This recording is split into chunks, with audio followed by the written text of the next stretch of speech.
So do you guys remember when you were on the Great Plateau and you were trying to get that shrine in the Eastern Abbey, and you were walking over to the shrine, and then all of a sudden you had a red target on your back, and you heard this really intense music, and this machine came to life, and before you realized what was even happening, you died? Or was that just me? Okay guys, so today we're going to be talking about what happened to the Sheikah technology following the events of Breath of the Wild. Now, I will say a lot of this is delving into pure speculation and theory, since Nintendo has not released an official timeline since 2013 after they published Hyrule Historia.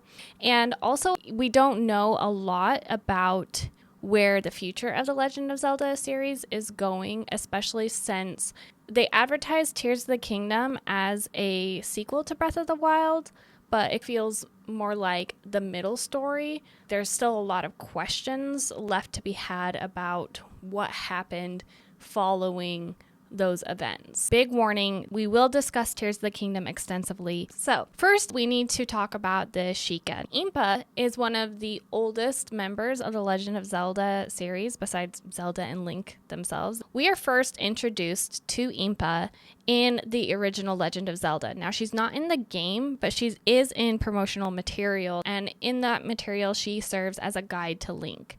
Similar how she serves as a guide to Link in a lot of the games. And Impa, like Link and Zelda, her appearance changes depending on the game and depending on the timeline of the game. Now, the timeline of the Legend of Zelda series is very convoluted and does not follow the publishing order. So I'm going to talk about the established timeline, not when the games were published, just to help clarify a little bit of confusion. So we see Impa in Skyward Sword. And in this game, we actually don't know that she is a member of the Sheikah tribe until later in the game, after we've defeated Demise. And she reveals that she is a member of the Sheikah tribe. And the Sheikah tribe is meant to be the chosen guardians from the goddess to protect Zelda.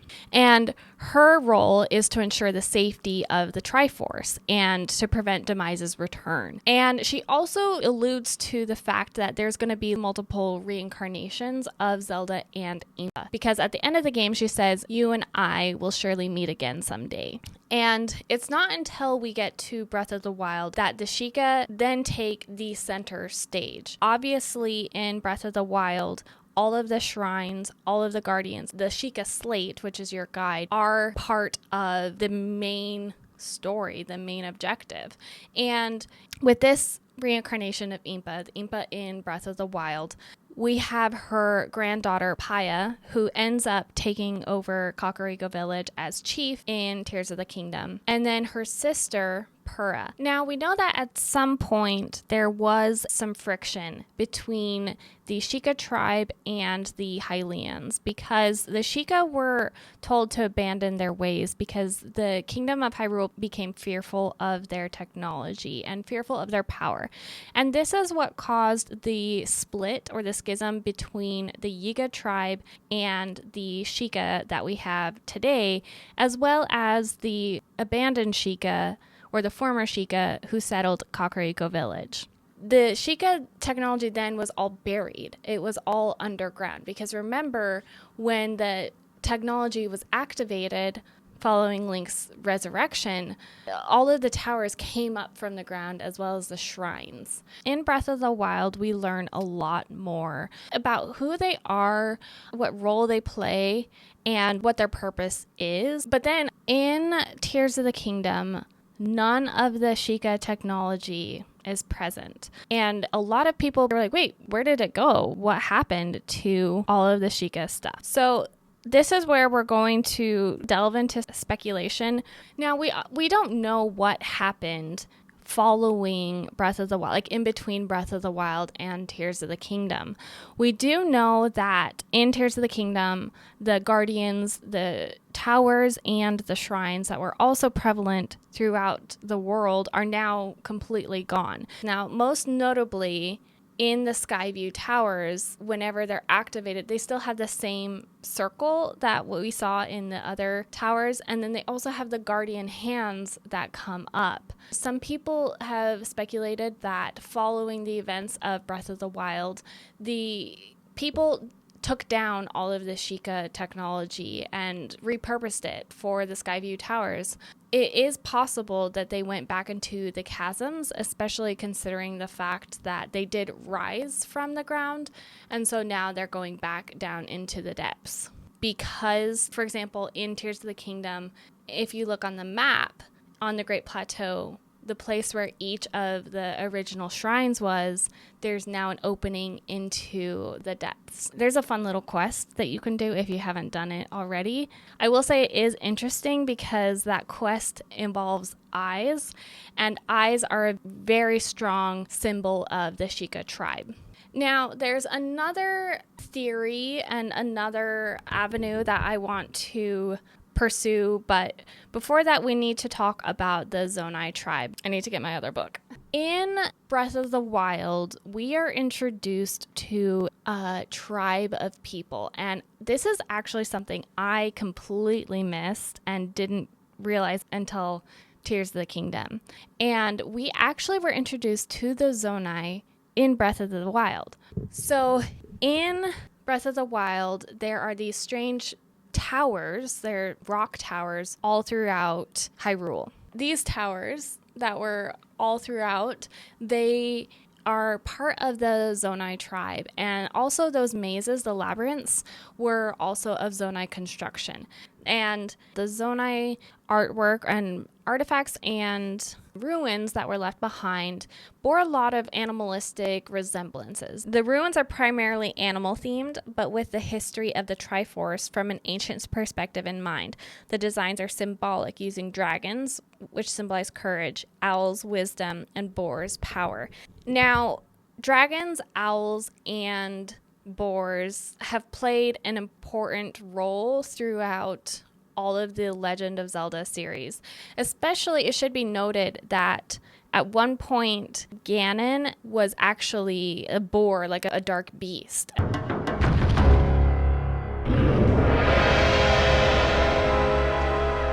And obviously we have the 3 dragons that fly throughout Hyrule, and we have a dragon in the Spring of Courage.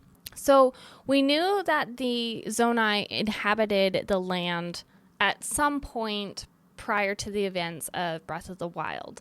In Tears of the Kingdom, we further learn more about the Zonai. Obviously, Rauru is a Zonai, and he and his sister, which are the last 2 remaining Zonai, have a third eye.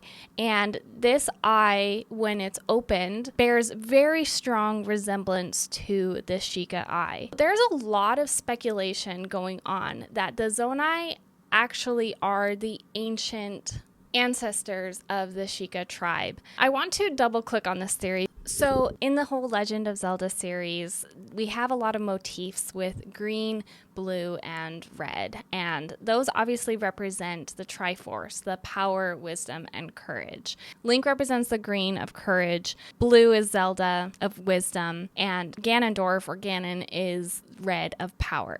Let's go back now and talk about the Sheikah, the Yiga, and the Zonai as like a potential Triforce, as like a unification of all of those 3. So the Yiga broke off from the Sheikah, and the Sheikah are represented with a lot of symbolic blue. The Sheikah technology has that blue, the armor is blue, and we go to Lady Impa to seek wisdom, to seek knowledge about how we should proceed in the game. The Yiga tribe, who we did not know about until we met them in Breath of the Wild, their new introduction into the series, they are very characteristically red. Their eye is flipped upside down, it's red, their armor is red. Then we are introduced to the Zonai more further in Tears of the Kingdom. And the Zonai have a very strong green undertone. The technology is dark green, the charges have like a green blue, and even the shrines or like the temple thingies are greenish, like they have a lot of green influence to them. And if we think about the Sheikah being a descendant of the Zonai, we do know that Rauru married a Hylian, so I don't think it's that far-fetched to think that the Sheikah could have been descendants from that bloodline, just in the same way that the descendants of the Hyrulean rulers came from them as well.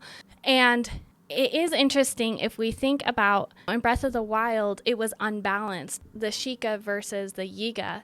The Legend of Zelda is 3. It always comes in 3s. And so we needed that third piece. And this is where I believe the Zonai come in. When you go to open up the shrine with your hand, like it has the hand symbol, but there's also an eye above it.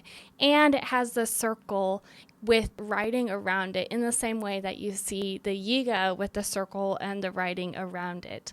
One of the reasons why some people believe that the Sheikah are indeed related, like descendants from the Zonai, is we don't really have a clear origin story of the Sheikah. There is a lot of similarities between the two technologies. If you think about the Zonai technology and devices eventually evolving into the Sheikah technology that you had. The Sheikah technology, it seemed a lot more advanced, like a later stage as opposed to an earlier stage. And you see that reminiscent in the shrines as well. The Zonai shrines are more rustic. They're cruder in shape and look more eroded, whereas the shrines in Breath of the Wild looked more modern. Now, on Tears of the Kingdom, when we're learning about Rauru and Sonia and the sages, we see their helmets, and their helmets bear very strong resemblances to the same divine beast shape. And if we consider that the Sheikah came from the Zonai, then it would make sense that these legends and the story was passed down, and they would want to memorialize that in their artwork and with their divine beast. And I don't think that was an accident. I do think that they are setting a lot of things up for more. It's like breadcrumbs, like they're leaving us all of these interesting breadcrumbs, setting up for future games and for future development in this new era of Zelda games. I do believe that we're going to be seeing more of this in the future. I think that the Yiga clan is going to play a larger role as far as a villain, especially since we see them twice now. This is the second time, and they are such a new introduction into the series. And it does feel a little bit that Tears of the Kingdom precedes Breath of the Wild a little bit. We're getting a little bit of the backstory, potentially. I don't know. I still have a lot of questions, and I'm curious to know, what do you guys think? And actually, I think that they're already planning a third one that's going to link these all together. They don't want to tie everything up too nicely, I think, because they want to leave room for further exploration and further games, let's be honest. Anyway, let me know what you guys think about these theories, and what do you guys think? What do you think happened to the Sheikah technology? Let me know in the comments. And if you guys like gaming commentary and you just want someone to hang out with, stick around and subscribe, and I'll see you guys next time. Bye.